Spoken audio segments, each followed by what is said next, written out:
கண்ணியத்திற்குரிய எல்லாமல்ல ஏக இறைவனின் அடியார்களே, அல்லாஹ்வின் மகத்தான கருணையினால் அல்லாஹ்வின் அருள்வளம் பொழியக்கூடிய ரமலான் மாதத்தில் நாம் அமர்ந்திருக்கக்கூடிய பாக்கியத்தை நமக்கு தந்தருளிருக்கின்றான். நம்மோடு பயணித்த எண்ணற்ற மக்களுக்கு, சென்ற ஆண்டு நம்மோடு ரமலானை கழித்தவர்களுக்கு இந்த ஆண்டு இந்த பாக்கியம் கிடைக்காமல் இருந்திருக்கும். ஆனால் நமக்கு அல்லாஹ் தஆலா இந்த பாக்கியத்தை தந்தருளிருக்கின்றான். ஒவ்வொரு காலமும் ஒவ்வொரு ஆண்டும் ரமலான் மாதத்தை அடைகின்றோம், நோன்பு வைக்கின்றோம், திரும்ப ரமலானை கடந்து செல்கின்றோம். இப்படியே ஒவ்வொரு ஆண்டும் சுழற்சி முறையில் நடைபெற்று கொண்டேதான் இருக்கின்றது. இந்த ரமலானை அடையக்கூடிய ஒவ்வொரு இறை நம்பிக்கையை கொண்ட அடியாருக்கும் இந்த ரமலான் மாதத்தின் நோன்பு கடமையாக்கப்பட்டதின் நோக்கத்தை நம்முடைய வாழ்வில் பிரதிபலித்திருக்கிறதா என்றால், பெரும்பான்மையான மக்களுக்கு இதனுடைய நோக்கமானது பிரதிபலிக்காமல் தான் அவர்களுடைய வாழ்வை கழிக்கக்கூடிய ஒரு நிலையை பார்க்கின்றோம். அல்லாஹ் தஆலா இந்த நோன்பை கடமையாக்கும் போதே சொல்லக்கூடிய வார்த்தை, குத்திப அலைக்குமுஸ் சியாமு கமா குத்திப அலல்லதீன மின் கப்லிக்கும், உங்களுக்கு முன் சென்ற சமுதாயத்திற்கு நோன்பு கடமையாக்கப்பட்டது போன்று உங்களுக்கும் கடமையாக்கப்பட்டிருக்கிறது என்று சொல்லிவிட்டு இதனுடைய அடிப்படையான காரணத்தை இரண்டே வார்த்தைகளில் அழகாக ரத்தின சுருக்கமாக சொல்லி காட்டினார். லஅல்லக்கும் தத்தக்கூன், இது உங்களை இறையச்சமுடையோராக ஆக்கலாம் என்று அல்லாஹ் தஆலா நோன்பை பற்றி சொல்லும்போது, இறையச்சத்தை ஒவ்வொரு மூமினுடைய உள்ளத்தில் துளிர்விட செய்யக்கூடியதாக இருக்கின்றது இந்த நோன்பு என்பதை அல்லாஹ் தஆலா சொல்லி காட்டுகின்றான். ஆனால் ஒவ்வொரு ஆண்டும் இந்த ரமலான் மாதத்தை அடையக்கூடிய நாம் அந்த இறையச்சம் என்ற பயிற்சியை பெற முயற்சிப்பதில் அலட்சியம் காட்டக்கூடியவர்களாக தான் இருக்கின்றோம். ரமலானுடைய ஆரம்ப காலங்களை எடுத்துக்கிட்டா, ஆரம்ப சில தினங்களை எடுத்துக்கொண்டால், ஒவ்வொரு இறை நம்பிக்கை கொண்ட மக்களுக்கும் ஒரு ஆர்வத்தோடு இந்த ரமலானை தழுவுவோம். அது ஒரு 2-3 நாட்களுக்கு தான் இருக்கும். அந்த 3 நாட்கள் கழித்ததுக்கு பிறகு ரமலானை எவ்வாறு உற்சாகமாக வரவேற்றமோ அந்த வரவேற்பை மறந்தவர்களாக மாறிவிடுவோம். 2 நாள் ஏதேனும் நம்மளுடைய வாழ்வில், அன்றாட வாழ்வில் சில மாறுதல்கள் ஏற்பட்டிருக்கும். உணவை சாப்பிடாமல் இருப்போம், தண்ணீரை குடிக்காமல் இருப்போம், கொஞ்சம் நற்பழக்கங்களை மேற்கொள்ளக்கூடியவர்களாக ஒரு 2-3 நாட்களாகவே தொடர்புமே தவிர்த்துவிட்டு ஏனைய தினங்கள் வந்து விட்டது என்று சொன்னால் அப்படியே மாறிடுவோம். ஒரு 2-3 நாளுக்கு அப்புறம் அதுவே பழகிரும். திரும்ப பழைய மாதிரி தொழுகையை விடுவதில் அலட்சியம், நல்ல அமல்கள் செய்வதில் அலட்சியம், இறைச்சம் திரும்ப நம்மளுடைய உள்ளத்திலிருந்து வெளியேற்றி வைக்கக்கூடிய அளவிற்கான காரியங்களில் ஈடுபடக்கூடிய மக்களாக மாறிவிடுகின்றோம். அப்போ இந்த ரமலான் கடமையாக்கப்பட்டதின் நோக்கத்தை பெரும்பான்மையான மக்கள் மறந்து விடுகின்றோம். இது ஒரு பயிற்சி. ஏனைய 11 மாதங்களும் ஒரு மூமின் எவ்வாறு தன் வாழ்வை அமைத்து கொள்ள வேண்டும் என்பதற்கான பயிற்சியாக இந்த ரமலானை நமக்கு இறைவன் கடமையாக்கியிருக்கின்றான். ஆனால் இதை நாம் பாடமாக, பயிற்சியாக எடுத்துக்கொள்வதில் அதிக அலட்சியம் காட்டக்கூடியவர்களாக இருக்கிறோம். காரணம் என்னவென்று சொன்னால், இதனுடைய அருமை நமக்கு புரிவதில்லை. இந்த உலகம் இருக்கின்றதே, இந்த ஓடக்கூடிய உலகத்தில் பயணிக்கக்கூடிய நாம் பயணிக்கக்கூடிய அனைத்து பக்கங்களிலும் கூட்டமும் நெரிசலும், அந்த கூட்டத்திலும் நெரிசலும் சிக்கி தவிக்கக்கூடிய பயணிகள் போல் வாழக்கூடிய நாம் இந்த ரமலானை பற்றி சிந்திப்பதில்லை. இன்னைக்கு பேருந்து நிலையத்துக்கு போனால் ஒரு கூட்டம், ரயில்வே ஸ்டேஷனுக்கு போனால் கூட்டம், மருத்துவமனைகளுக்கு போனால் கூட்டம், பள்ளிக்கூடங்களுக்கு போனால் கூட்டம். எந்தெந்த சாலையில் பயணிக்கின்றோமோ அனைத்து பக்கமும் கூட்டமும் நெரிசலும் தான் இருக்கின்றது. நாம் அனைத்து மக்களும் அந்த கூட்டத்தையும் நெரிசலையும் விரும்புவோமானா கண்டிப்பாக விரும்ப மாட்டோம். பைக்கில் போயிட்டுருக்கோம் என்று சொன்னால் ஒரு சிக்னலில் கடுமையான வெயில் அடித்து கொண்டிருக்கின்றது என்று சொன்னால், அதில் இந்த ரமலான் காலங்களில் சிக்னலில் நிற்கும் போது அப்படி வேர்த்து ஊற்றும். ஏன்னா சீக்கிரம் போக மாட்டீங்களா, எங்கடா போகிறீங்க, நோன்பு காலத்தில் கூட வீட்டில் அடங்கியிருக்க மாட்டீங்களா என்று நம்மளுடைய உள்ளமும் நம்மளுடைய எண்ணமும் எரிச்சல் ஊட்டக்கூடிய வகையில் தான் இந்த கூட்டத்தை பார்க்கும்போது நம்மளுடைய உள்ளங்கள் பரிதவிக்கும்.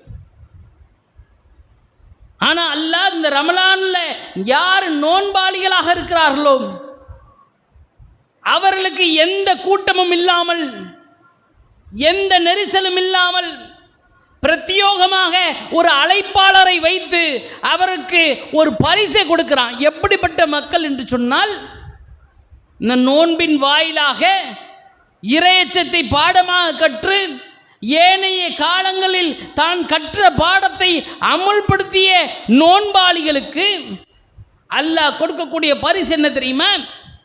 அல்லாஹ்வின் தூதர் ஸல்லல்லாஹு அலைஹி வஸல்லம் அவர்கள் சொல்றாங்க, இன்ன ஃபில் ஜன்னத்தி பாபு யுகாலு லஹு ரையான். சுவனத்தில் ரையான் என்று சொல்லக்கூடிய ஒரு வாசல் இருக்கிறது. இதுகளோ மின்கு சாயிமூன யௌமல் கியாமா. மறுமை நாளில் நோன்பாளிகள் தான் அந்த ரையான் என்ற வாசலில் நுழைவார்கள். அல்லாஹ்வின் தூதர் ஸல்லல்லாஹு அலைஹி சொல்றாங்க, மேலும் சொல்றாங்க, லா எதுகளு மாகும், வேற யாரும் அதன் வழியே நுழைய மாட்டாங்க.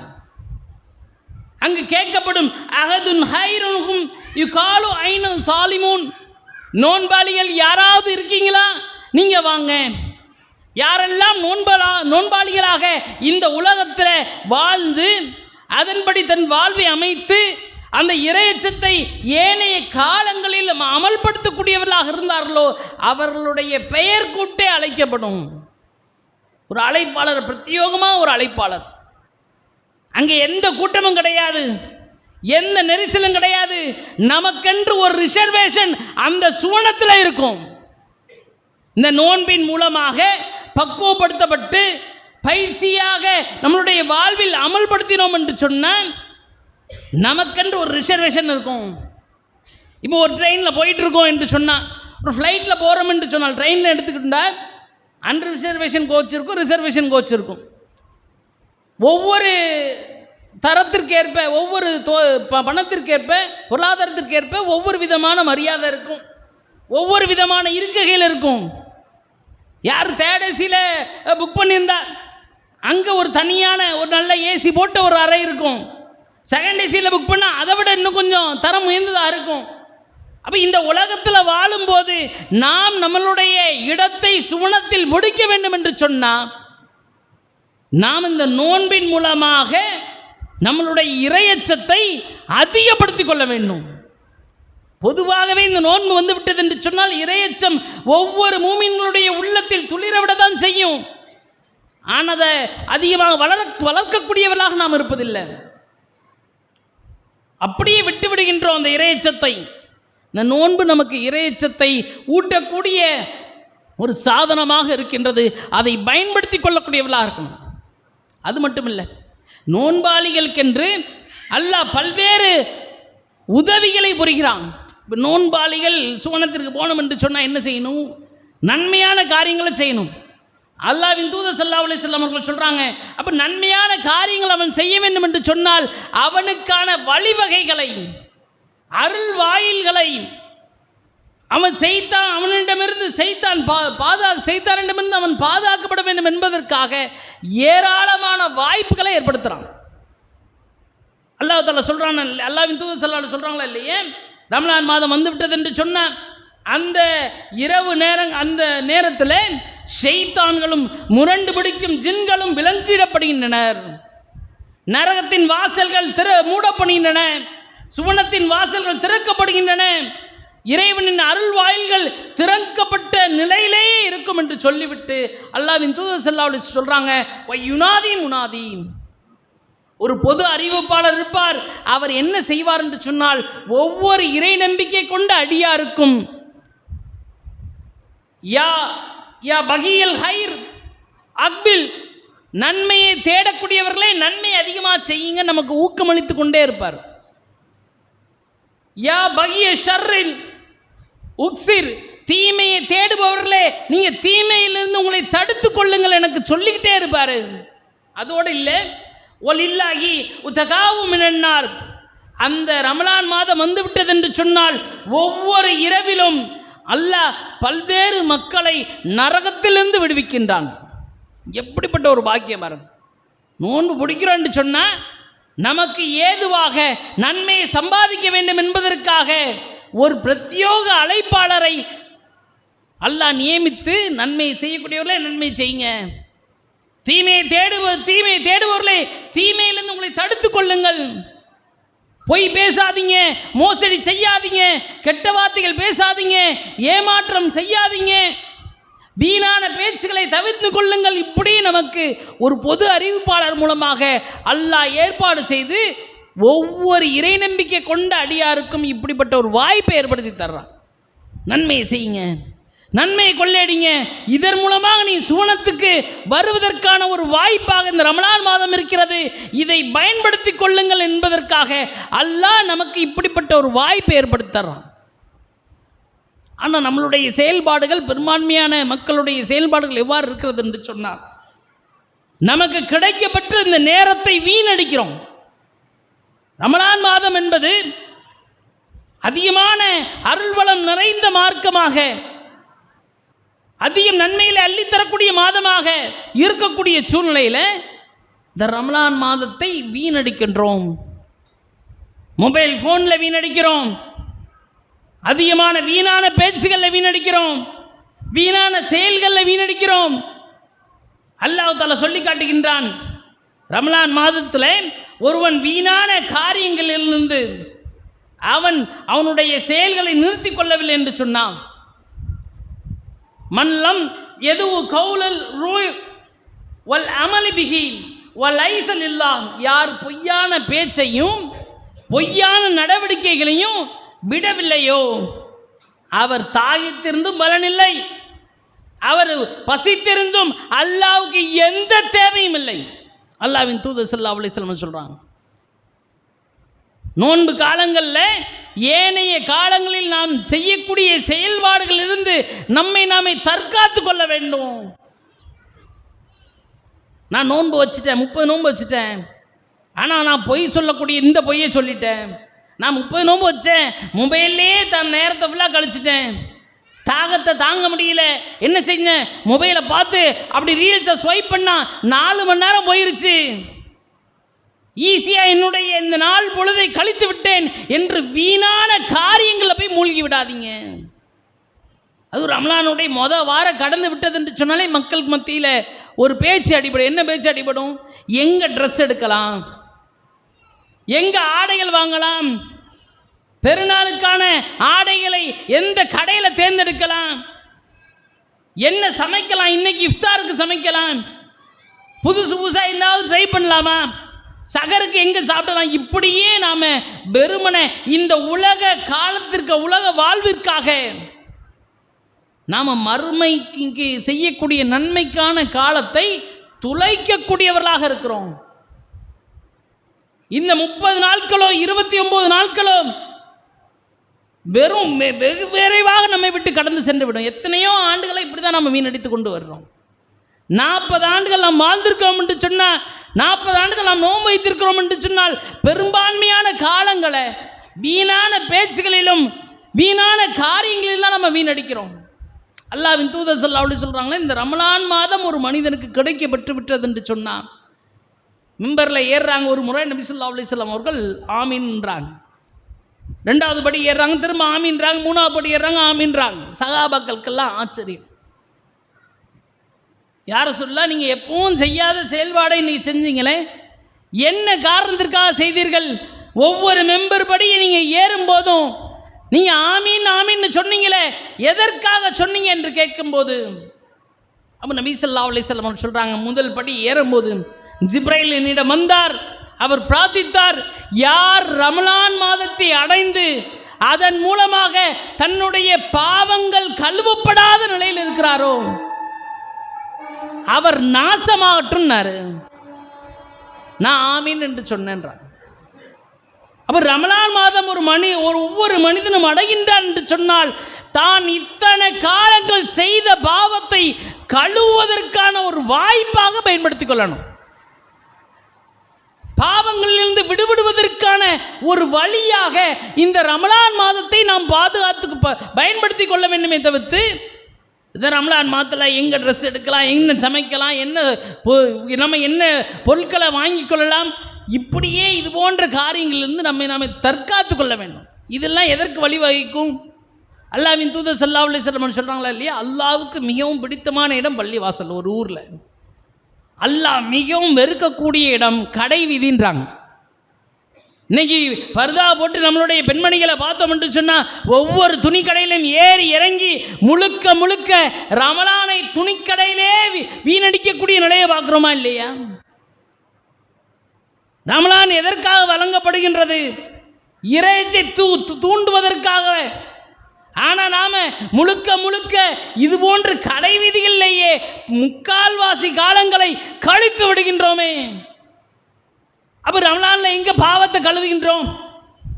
ரமலான் வந்து விட்டதே, இத்தனை ஆண்டு காலம் பாவங்கள் நம்ம செய்திருக்கிறோம். இதை கழுவுவதற்கான, இதை துடைத்து எறிவதற்கான வாய்ப்பு இந்த ரமலான். ஆனால் இந்த காலங்களிலும் அதிகமாக அலட்சிய போக்கோடு இருக்கிறோம்.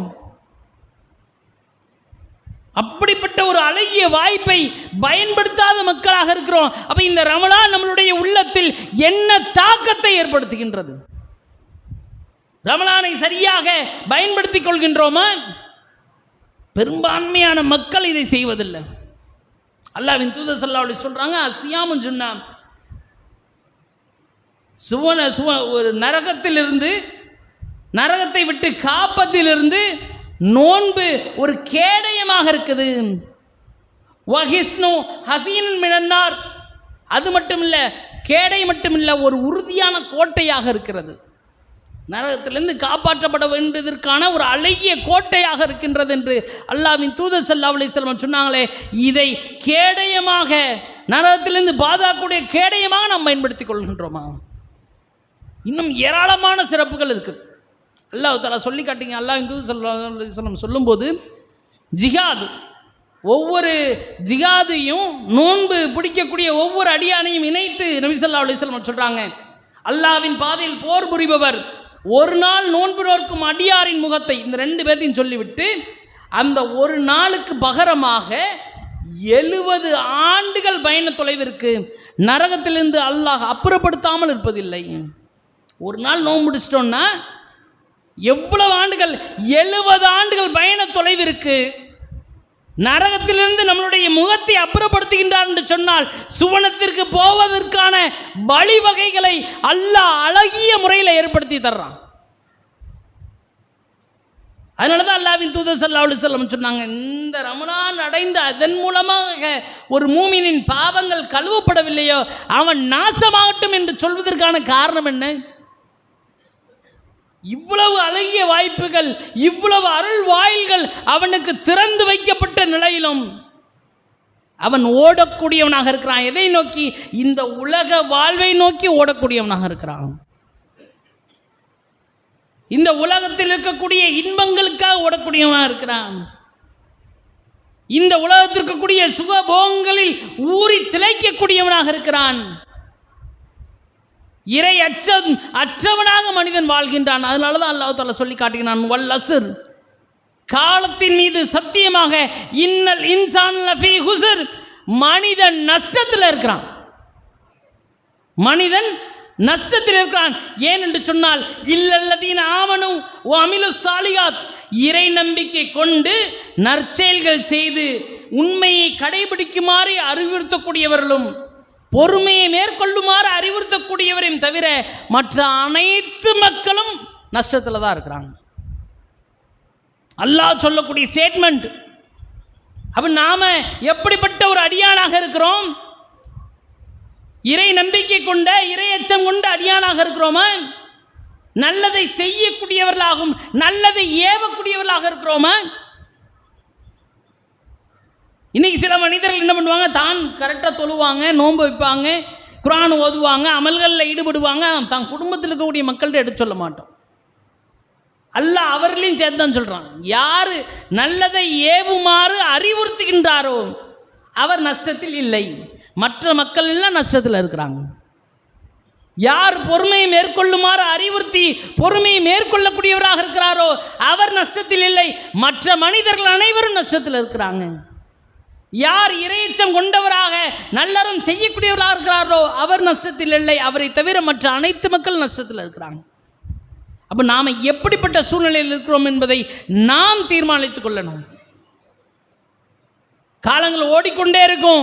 இதோ ரமலான் முதல் நாள் ஆரம்பித்த மாதிரி இருக்கும். திடீர்னு பார்த்தா முதல் 10 கடந்துரும், 2வது 10 கடந்துரும், 3வது 10 கடந்து நம்மை விட்டு விரைவாக ஓடக்கூடியதாக இருக்கின்றது. நாம் நினைப்போம் அடுத்த வருஷம் ரமலான் வந்தால் கண்டிப்பாக எல்லா அமல்களும் செஞ்சிடணும்பா, இரவு தொழுகை தொழுதுடணும்பா, குர்ஆனை ஃபுல்லாக முடிச்சிடணும்பா, பயான் நல்லா கேட்கணும்பா, முன்கூட்டியே தொலை வந்துடணும்பான்னு நாம் ஒரு முடிவு கட்டினாலும் நமக்கு அந்த வாய்ப்பு இருக்குமாங்கிறது தெரியாது. ஒவ்வொரு ரமலானையும் விட்டு செல்லக்கூடிய நிலையில், கடந்து வரக்கூடிய நிலையில் நாம் எடுக்கக்கூடிய முடிவு அப்படி தான் இருக்கும்.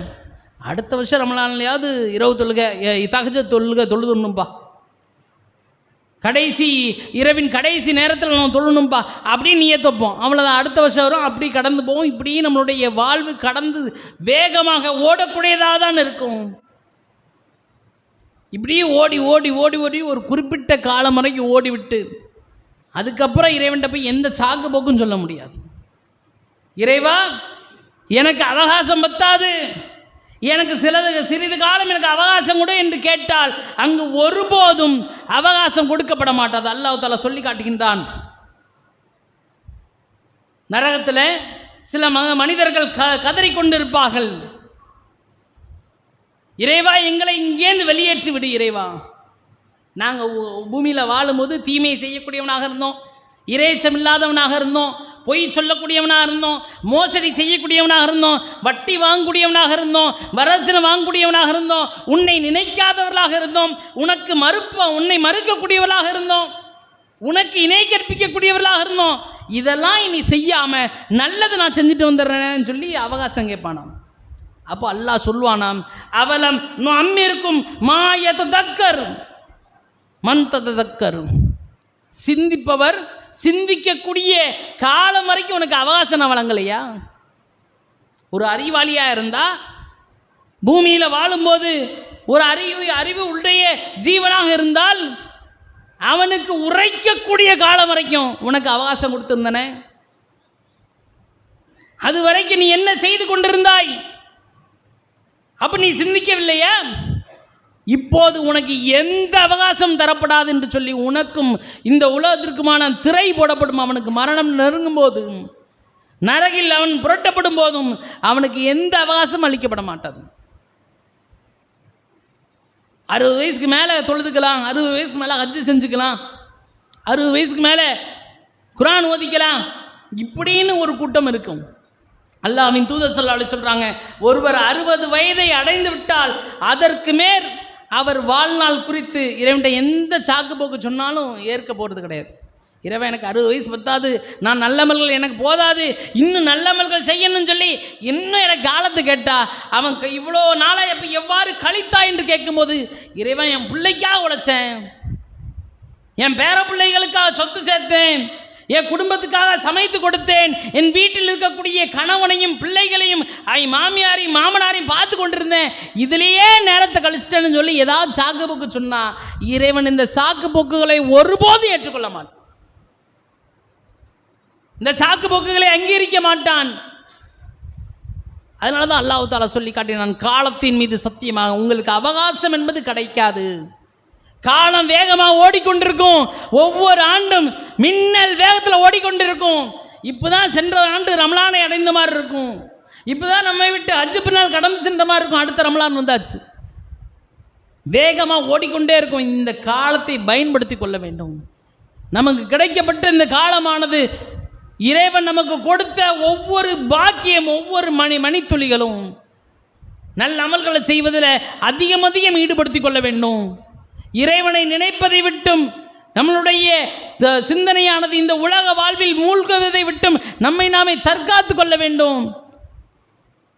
மறுமை அஞ்சியவாறு நம்மளுடைய வாழ்வை பயணிக்கக்கூடியவர்களாக நாம் இருந்தோம் என்று சொன்னார் அல்லாஹ் தஆலா நமக்கென்று ஒரு அழகிய ஒரு ரிசர்வேஷன் சுவனத்தில் ஒரு இடத்தை தந்திருக்கின்றான், தரஜாத்தை தர இருக்கின்றான். அப்படிப்பட்ட அந்த சுவனத்தின் நமக்கென்ற ஒரு பகுதியை அடைவதற்கான ஒரு வாய்ப்பை ஒவ்வொரு மக்களும் பயன்படுத்தி கொள்ளணும். நபிகள் நாயகம் ஸல்லல்லாஹு அலைஹி வஸல்லம் அவர்கள் சஹாபாக்கள் மத்தியில் ஒரு உரை நிகழ்த்தும் போது யாரெல்லாம் தொழுகையாளியாக இருந்தார்களோ அவரெல்லாம் அந்த தொழுகை என்று சொல்லக்கூடிய அந்த சுவனத்தின் வாயிலாக அவர்கள் வரவழைக்கப்படுவார்கள். யார் தர்மம் செய்யக்கூடியவர்களாக இருக்கிறார்களோ அவர் அந்த வாசலின் வழியாக வரவழைக்கப்படுவார். யார் ஜிகாதுகளாக உயிர் தியாகிகளாக இருந்தார்களோ அவர் ஜிகாத் என்று சொல்லக்கூடிய வாசல் வரைக்கும் வரவழைக்கப்படுவார். அடுத்ததாக சொல்கிறாங்க, யார் நோன்பாளிகளாக இருந்தார்களோ, இப்படி ஒவ்வொரு வாசலையும் சொல்லிகிட்டே வராங்க. அப்போ சஹாபாக்களுக்கு மத்தியில் இருந்த ஆர்வம் என்னவென்று சொன்னால், அதிலும் அதிகமான ஆர்வம் கொண்ட அபூபக்கர் ரலியல்லாஹு அவர்கள் கேட்குறாங்க, யா ரசூலல்லாஹ், யாரேனும் 7 வாசல்கள் வழியாக வரவழைக்கப்படுவாங்களா? யாராவது 7 வாசல்கள் வழியாக அழைக்கப்படக்கூடிய சூழ்நிலையில் யாராவது இருக்கிறாங்களா என்று கேட்கும்போது நபிகள் நாயகம் ஸல்லல்லாஹு அலைஹி வஸல்லம் அவர்கள் சொன்னாங்க, அப்படிப்பட்ட ஒருவராக நீங்கள் இருக்க வேண்டும் என்று நான் ஆசைப்படுகின்றேன் என்று நபி ஸல்லல்லாஹு அலைஹி வஸல்லம் அவர்கள் சொல்கிறாங்க. இப்போ நமக்கு கிடைக்கக்கூடிய ஒரு பாக்கியம் இந்த உலகத்தில் இது நமக்கென்று ஒரு தனிப்பட்ட இடம், இது நிரந்தர இடம் என்று கிடையாது. நிரந்தர இடம் என்று சொன்னால் மறுமைதான். அந்த மறுமையில் நிரந்தர இடத்தை பிடிக்கக்கூடிய நன்மக்களாக அல்லாஹ் தஆலா உங்களை மினியும் ஆக்கல் உரிய வல்ல இறைவனும் பிரார்த்தனை செய்தவனாக இந்த உரையை நிறைவு செய்கின்றேன். வாஹிதான் அல்ஹம்துலில்லாஹி ரப்பில் ஆலமீன்.